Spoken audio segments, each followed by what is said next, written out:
시편 46편 10절에서 11절 한번 같이 읽겠습니다. 시작. 이르시기를 너희는 가만히 있어 내가 하나님 됨을 알지어다. 내가 문나라 중에서 높임을 받으리라. 내가 세계 중에서 높임을 받으리라 하시도다. 만군의 여호와께서 우리와 함께 하시니 야곱의 하나님은 우리의 피난처시로다. 아멘. 여러분도 아시겠지만 제가 설교할 때 정말 꼭 필요한 경우가 아니면 뭐 예화를 한다거나 무슨 에피소드를 잘 이야기하지 않습니다. 설교 시간에 쓸데없는 예화하는 걸 제가 별로 안 좋아해요. 여러분 가운데 뭐 예화하는 걸 좋아하시는 분들도 계실지 모르지만 저는 설교 시간에 예화하는 걸 별로 안 좋아합니다. 동영상 보는 거 별로 안 좋아해요. 설교 시간에. 근데 꼭 필요한 경우에는 합니다. 왜냐하면 그게 정말 영적인 재미를 제대로 드러낼 수 있는 경우에는 합니다. 그러니까 어떤 분들은 설교가 딱딱하다고 느껴지시는 분들도 계실 거예요. 목사님 설교는 좀 딱딱해요. 재미가 없어요. 그런데 또 어떤 분들은 오히려 딴소리 안 하는 거 좋아하시는 분들도 계십니다. 계속 예화하고 계속 딴소리 하다가 설교가 산으로 가다 끝나는 경우도 있거든요. 그런 거 안 좋아하시는 분들도 있어요. 근데 여러분 용서하십시오. 제가 설교 시간에 딴소리 잘 안 하는데 지난주에 이어서 이번 주에도 제가 꿈에 대해서 잠깐 여러분과 나눌 거예요. 왜 꿈 얘기를 하냐? 우리 교회를 향하신 하나님의 비전과 연관이기 때문에 그렇습니다. 그래서 제가 그 얘기를 할 거예요. 여러분 우리는 먼저 분명히 알아야 될 것이 있는데 이 십자가 복음교회의 탄생이 사람으로부터 났다면 우리는 오래 지나지 않아서 여러분 무너져 내리게 될 거예요. 가말리엘이 사도행전에서 이런 소리를 합니다. 한번 보세요. 여기 보니까 뭐라고 나와 있어요? 이제 내가 너희에게 말하노니 이 사람들을 상관하지 말라. 버려두라. 이 사상과 수행이 사람으로부터 났으면 무너질 것이고 만일 하나님으로부터 났다면 너희가 그들을 무너뜨릴 수 없겠고 도리어 하나님을 대적하는 자가 될까 하노라. 이게 지금 가말리엘이 예수 믿는 사람들을 핍박하고 있는데 그때 한 얘기 아니에요. 이 사람들 가만히 내다보면 그러면 사람이 일으켰다면 무너질 것이고 하나님이 이 일을 하셨다면 절대로 그들을 무너뜨릴 수 없고 우리가 오히려 하나님을 대적하는 자가 될 것이다 말씀하고 있습니다. 여러분 우리가 지금 겪고 있는 모든 과정과 일들이 하나님으로부터 말미암았다면 우리는 계속해서 영적으로 전진하게 될 것이고 결국은 하나님의 뜻을 이루게 될 거라는 거예요. 그렇기에 우리가 정말 하나님의 뜻에 탑승했다면 정신을 똑바로 차리고 영적으로 깨어나야 된다는 거죠. 여러분 동성애와 하나님을 대적하는 칼날이 우리도 모르는 사이에 우리가 방심하는 사이에 우리의 퉁리까지 치고 들어왔었습니다. 근데 우리가 이걸 모르고 있었어요. 또한 마귀가 어떻게 악랄하게 역사하는지 우리는 실제적으로 우리 눈으로 보았습니다. 마귀가 교회 내부에서뿐만 아니고 교회 외부에서도 전방위적으로 역사했어요. 왜 이렇게 악랄하게 역사했을까? 여러분 우리가 가진 그 지기와 우리가 나아가려고 하는 영적인 방향을 마귀가 너무나도 싫어했기 때문에 그런 거예요. 다른 것 때문에 그런 게 아닙니다. 우리가 가진 이 영적인 진리, 우리가 가진 이 영적인 방향이 너무나도 중요한데 이것을 마귀가 싫어했기 때문에 이러한 아주 사람이 상상할 수 없을 정도의 일들이 우리 가운데 발생하게 됐다는 거죠.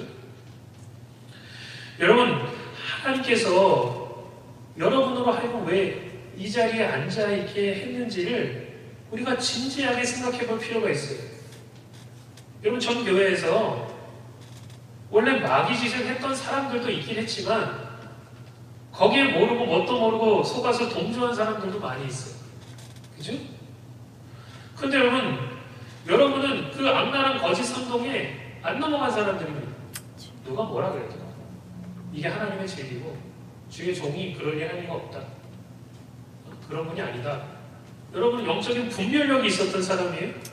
그리고 마귀가 어떻게 역사하는지를 여러분의 두 눈으로 똑똑히 지켜본 사람들입니다. 여러분 마귀는 거짓말쟁이에요. 그래서 온갖 술수와 미혹으로 사람들을 속입니다. 그러니까 누가 거짓말하는지를 보면 그 사람이 마귀에게 속했는지 안 속했는지를 알 수 있습니다. 누가 거짓말을 하고 있는가? 여러분 다시 제가 여쭤보겠습니다. 여러분은 왜 이 자리에 계십니까? 어찌 하다 보니 떠밀려서 이 자리에 오셨습니까? 아니죠? 뭐 화려한 것 보려고 이 자리에 나오셨습니까? 뭐 멋진 사람 보려고 이 자리에 나왔어요? 홍 목사 보려고 이 자리에 나왔어요? 여러분이 저를 사랑해 주시고 좋아해 주시긴 하지만 볼 거 없습니다. 목사 다 똑같아요. 여러분이 기대를 크게 가지고 계시면 반드시 실망하게 돼 있습니다. 목사 볼 거 없어요. 우리 김인환 장로님 보러 나오셨습니까? 사람은 다 똑같아요. 다 우리가 같이 지내다 보면 실망할 수밖에 없고 때로는 시험 들 수밖에 없어요. 화려한 거 보려고 이거 건물 좋네. 예배 드린다니까 한번 가볼까? 새로운 건물에서 예배 드린다니까. 목사가 뭐 대단하다던데. 달라스의 모든 목사들이 그 목사가 목회 못하게 하려고 별짓을 다 했다던데. 그게 중요한 게 아니라는 거예요.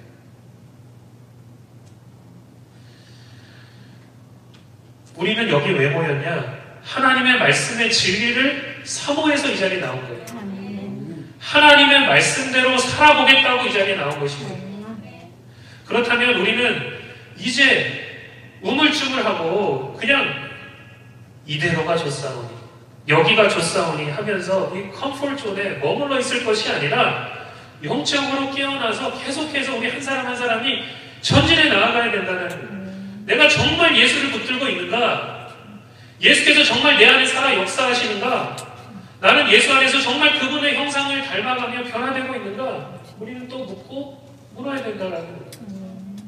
여러분, 우리는 마지막 시대를 살아가고 있습니다. 마지막 시대가 어떠할 것인가? 예수님 말씀하셨죠. 소돔과 고모라가 될 것이다. 소돔과 고모라 같은 그런 역사들이 마지막 때 일어날 것이다. 여러분, 소돔과 고모라의 가장 큰 특징이 뭐예요? 하나님과 하나님의 질서를 대적하는데 그들에게 나타난 가장 큰 죄가 뭡니까? 동성애 아닙니까? 그죠?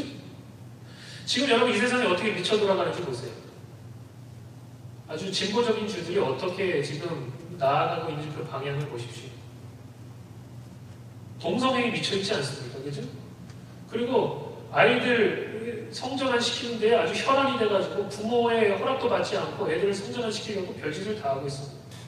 그 좌파의 이념을 가진 그 선생들을, 상담 선생들을 학교에 다 쫓아가서 애들이 조금만 성적인 정체성이 일어나면 야, 그래, 잘됐다.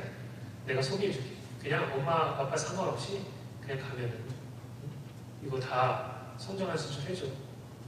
이래가지고 여러분 후회하는 일들이 얼마나 많이 일어나고 있는지 모릅니다. 유치원 때부터 초등학교에 와가지고 이 트랜스젠더 한 사람들이 와가지고 애들을 교육시키는데 이게 보통 문제가 아니라는 거예요. 목사들도 동성애가 하나님이 원치 않는 가증한 죄다 얘기하면 어떻게 돼요? 잡혀가는 세상이 되었습니다. 우리 텍사스는 그렇지 않지만 이거 굉장히 심각한 지금 문제가 우리 가운데 발생하고 있다는 것이죠. 세상이 지금 미쳐도 돌아가고 있다는 거예요. 이게 뭐예요? 마지막 시대의 사인이라는 소돔과 고모라처럼 될 것이다. 미국이 이렇게 될 줄 누가 알았습니까? 아무도 몰랐다는 거예요. 그런데 이런 일이 지금 우리 가운데 발생하고 있다는 거죠. 여러분, 신앙이 있다고 하는 사람들도 너무나 쉽게 세상과 타협하고 뭐 좋은 게 좋은 거라고 그렇게 살아가서 이게 될 일이 아니라는 거죠.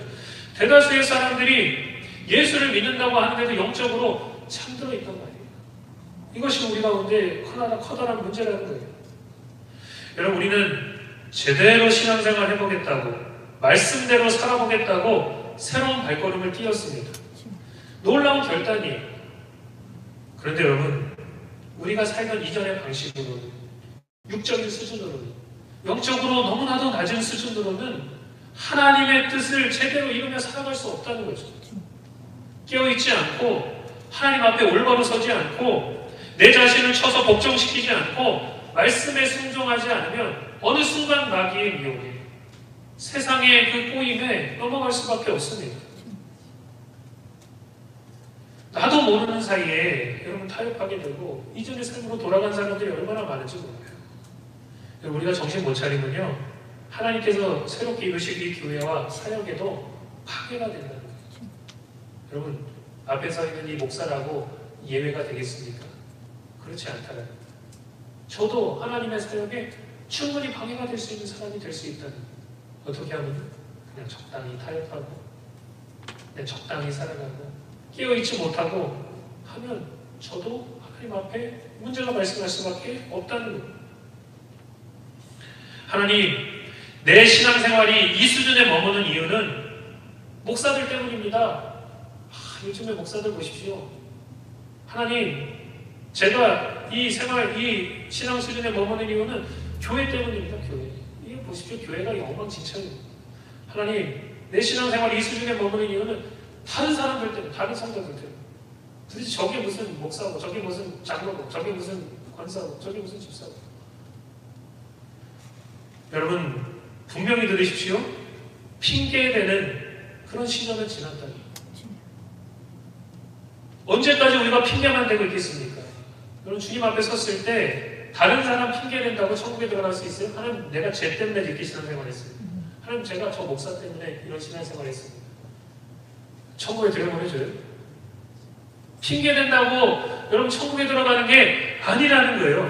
내가 내 영혼을 지키고 구원에 이르기까지 자라가야 한다는 거죠. 저는 다른 데 별로 관심 없어요. 저는 우리 성도들이 천국 가는 데 관심이 있어요. 저를 포함해서 단 한 사람도 낙오되지 않았으면 좋겠어요. 그 여러분에게 말씀의 진리를 가르치고 하나님의 말씀을 선포하고 어떻게 해서든지 여러분을 천국으로 이끄는 목사가 되었으면 좋겠습니다. 그렇게 여러분, 교회와 사역이 뭐 번창하는 것, 뭐 겉으로 번지르해 보이는 것, 그거 우선순위가 아니라는 거예요. 사람이 많아도 영적으로 죽은 교회가 너무나도 많고, 뭔가 화려하고 언변이 뛰어나고 수완이 좋아도 영적으로 죽은 목사들이 너무나도 많다는 거예요. 저는 미국 와서 그것을 더 많이 느낍니다. 하나님 왜 미국에 보내셨습니까? 그런 목사 되지 말라고 보내신 것 같아요. 한국에는 그래도 목사님들이, 제가 같이 교제하면서 지내셨던 목사님들이 참 좋은 목사님들이 많았거든요. 근데 미국에 오니까 그게 아니에요. 참 심각함을 많이 느낍니다. 우리 교회가 영적으로 죽은 교회가 되길 원치 않고, 또 제가 영적으로 죽은 목사가 되고 싶지 않습니다. 여러분은 어떠십니까? 우리 교회가 그저 그런 교회? 그저 그런 목사? 그게 되길 원하십니까? 여러분, 우리 교회가 부흥했으면 좋겠죠? 네? 부흥했으면 좋겠죠? 우리를 비웃고 악담을 퍼붓던 사람들에게 본때를 좀 보여줬으면 좋겠죠? 네? 그런 생각 아마 다 가지고 계실 거예요. 저는 오늘 부흥의 비결을 여러분과 나누려고 합니다. 부흥의 비결을 여러분과 나눌 거예요. 하나님께서 저에게 꿈과 말씀을 통해서 부흥의 비결을 알려주셨어요. 할렐루야. 여러분 알고 싶으세요? 잘 들어보세요. 부흥의 비결이 뭔가. 저 목사 또 이상한 목사 아니야? 이상한 소리 하네? 잘 들어보세요. 제가 목사라서 그런지 모르겠는데, 제가 영적인 꿈을 꿀 때 물고기 잡는 꿈을 많이 꿉니다. 사람 낳는 어부잖아요, 우리가. 물고기 잡는 꿈을 많이 꿔요.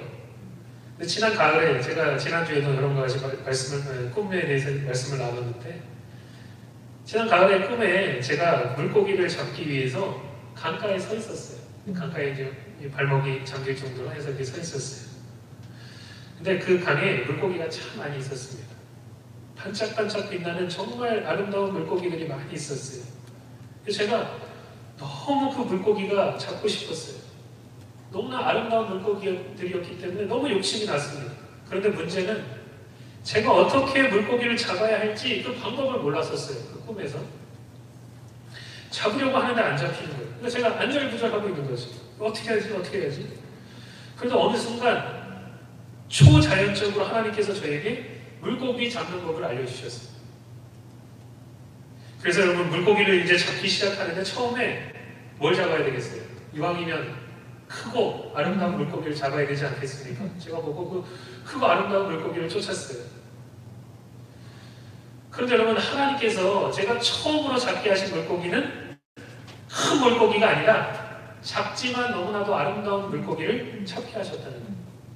그리고 나서 물고기를 마구 잡기 시작하는데 놀라운 일들이 많이 일어났습니다. 그러고 나서 제가 첫 번째 꿈에서 깨었어요. 여러분, 이 꿈에서 제일 중요한 파트는 뭡니까? 작지만 너무 아름다운 물고기를 잡은 거예요.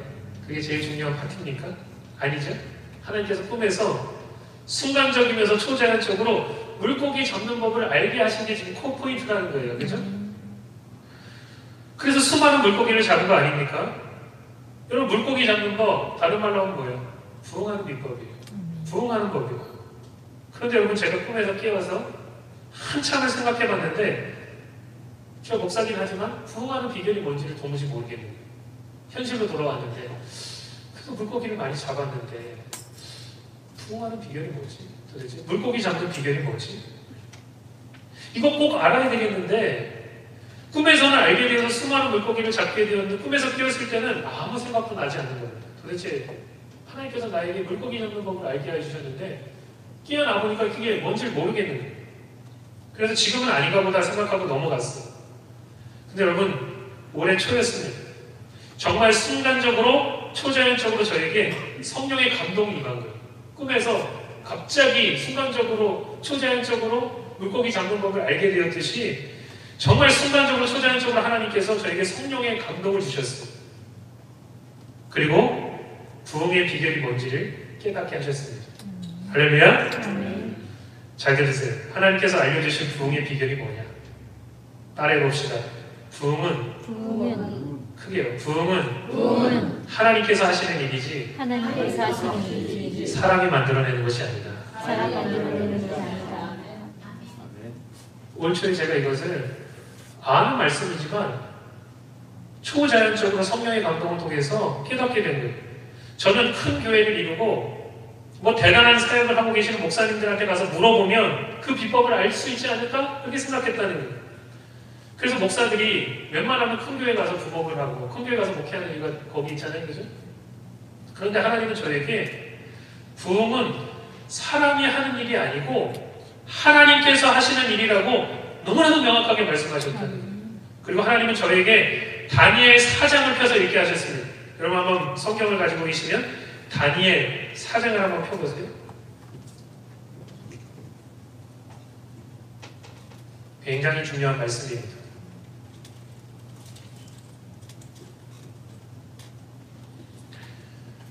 다 펴셨나요? 다니엘 4장.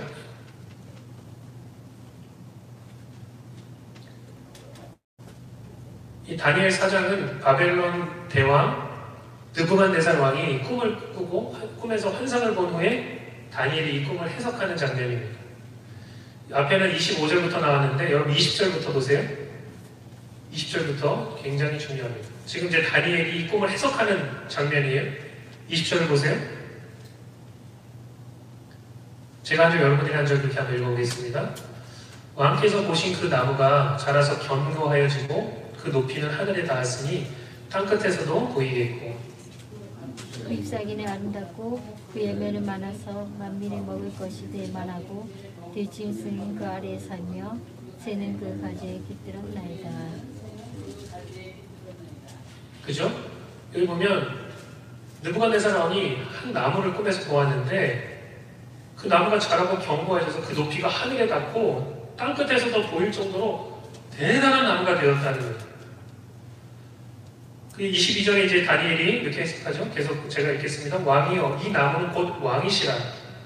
이는 왕이 자라서 견고하여지고 창대하사 하늘에 닿으시며 권세는 땅끝까지 미친 이시니이다. 여러분 읽으십시오. 23절 시작.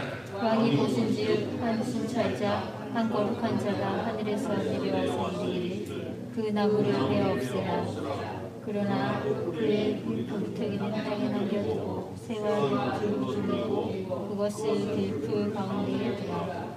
그것이 하늘이 쓰레졌고 그 짐승들과 더불어 제 몫을 얻으며 이국대를 지내리라 하였나이다. 왕이여, 그 해석은 이러하니이다. 곧 지극히 높으신 이가 명령하신 것이 내 주 왕에게 미칠 것이라. 왕이 사람에게서 쫓겨나서 그 짐승과 함께 살며 하늘을 쓰레기쳐 줄 것이요 이와 같이 이국대를 지낼 것이라. 그때 지극히 높으신 이가 사람의 나라를 다스리시며 자기 뜻대로 그것을 누구에게든지 주시는 줄을 아시리이다. 또 그들이 그 나무 뿌리에 구루터기를 남겨두라 하였은즉 하나님이 다스리시는 줄을 왕이 깨달은 후에야 왕의 나라가 견고하리이다. 아멘. 지금 하나님께서 느부갓네살 왕에게 꿈을 꾸게 하시고 그 꿈에 대해서 다니엘이 해석하는데 이 앞에 보세요. 다니엘서 4장 25절에 보니까 하나님께서 뭘 깨닫게 하신다는 거예요. 노란색 글씨 25절 중간에 노란색 글씨 한번 읽어보겠습니다. 시작. 그때 지극히 높으시니가 사람의 나라를 다스리시며 자기의 뜻대로 그것을 누구에게든지 주시는 줄을 아십니다. 누가 다스리신다는 거예요? 하나님이 다스리신다는 거예요. 부흥은 누가 시킨다는 거예요? 하나님이 시키신다는 거예요. 여러분 느부갓네살 왕이 너무나도 큰 제국을 이루었기 때문에 사람이 교만해졌어요. 자기가 다스렸기 때문에 이런 제국이 만들어지고 모든 일들이 자신이 이룬 것처럼 생각했습니다. 우리 26절 말씀까지 읽었죠? 29절을 보세요.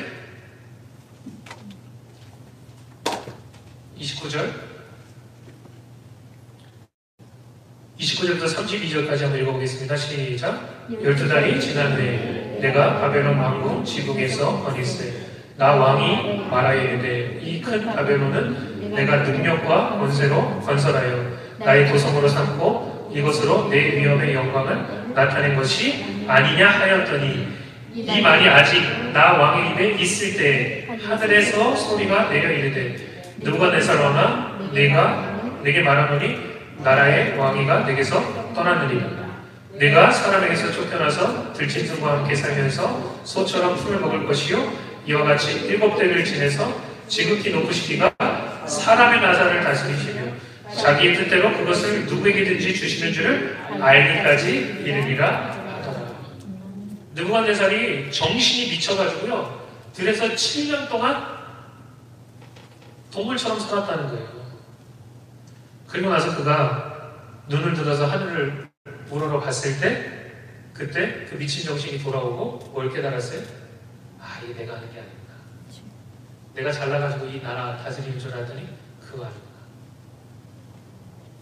하나님께서 주셔야 하는 거고 하나님께서 허락하셔야 이런 모든 것들이 이루어지는구나 라는 것을 깨닫고 다시 왕의 자리에 복귀하게 되었다는 거예요. 여러분 느부갓네살이 뭘 깨달은 줄 아십니까?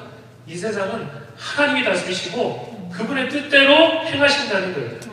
그분이 하시는 일에 대해서 어느 누가 왈가왈부 할 수 없고 그분이 하시는 일은 다 진실하고 의롭다는 것을 깨달았다는 거예요. 어떤 나라를 번성하게 하시는 것도 그분이 하시는 일이고 어떤 사람을 세우는 것도 하나님이 하시는 일이라는 거예요. 그리고 교만한 자를 낮추시고 겸손한 자를 높이시는 분임을 이 느부갓네살이 깨달았다는 거죠. 느부갓네살이 이런 일들을 겪으면서 그의 생각과 자세가 어떻게 변했는지를 잘 보십시오. 자기를 자랑하고 자기를 높이는 입술에서 어떻게 변했어요?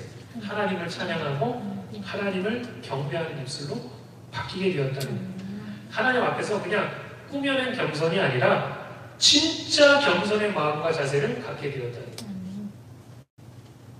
여러분, 부흥은 앞에 서 있는 목사가 잘나서 되는 것도 아니고 우리 같이 하는 성도들이 뭐 좋은 성도들이 많아서 되는 것도 아니고 여러분 부흥은 절대적으로 하나님께서 하시는 일입니다. 오늘 본문 말씀을 다시 보십시오.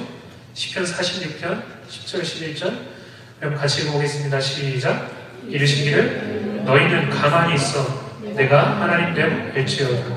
내가 문나라 중에서 높임을 받으리라. 내가 세계 중에서 높임을 받으리라 하시도다. 만군의 여호와께서 우리와 함께 하시니 야곱의 하나님은 우리의 피난처시로다.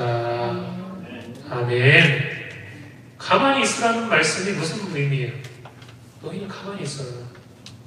이 말은 여러분 내가 다스린다는 생각, 내가 이끈다는 생각, 나 아니면 안 된다는 생각을 버리라는 거예요. 결국은 여러분 교만이 문제입니다. 목사들도 교만이 문제고요. 성도들도 교만이 문제입니다. 내 교만과 내 고집과 굳은 마음을 제거하지 않으면 하나님은 절대로 우리 교회의 사역과 우리 교회가 나아갈 방향을 지지하지 않으실 거예요. 여러분 사람이 온갖 사람의 인간적인 수단과 방법을 동원해서 부흥을 꾸며낼 수 있습니다. 사람들은 거기에 속아서 뭐가 있나 보다 해서 많은 사람들이 큰 교회에 모여들어요. 그죠? 그러나 여러분, 하나님께서 우리를 기뻐하시지 않고 지지하시지 않으면 교회와 그 사역의 껍데기는 대단해 보일지 모르지만 그 안에 들어가 보면 하나님은 어디에도 계시지 않고 인간의 생각과 계획과 방법만 가득 찬 모습을 보게 될 것입니다. 하나님이 함께 계셔야지 하나님이 함께 안 계시면 뭔 소용이 있겠습니까?